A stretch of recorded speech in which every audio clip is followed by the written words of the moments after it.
Arestado ang isang lalaki matapos mahulihan ng mga otoridad ng mahigit 17 gramo ng hinihinalang shabu sa Pasay City. Nakibalita dyan si Pacho Woman Micah May Bahiwag.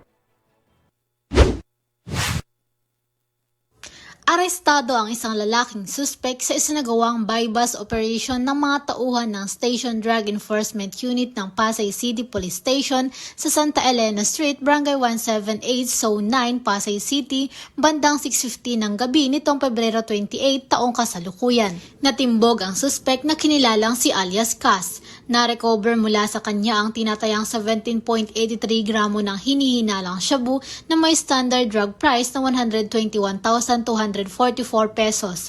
Agad na dinala ang suspect sa SDEU ng Pasay City Police Station para sa dokumentasyon at tamang disposisyon, habang mahaharap naman ito sa kasong paglabag sa Republic Act 9165 o mas kilala bilang Comprehensive Dangerous Drugs Act of 2002.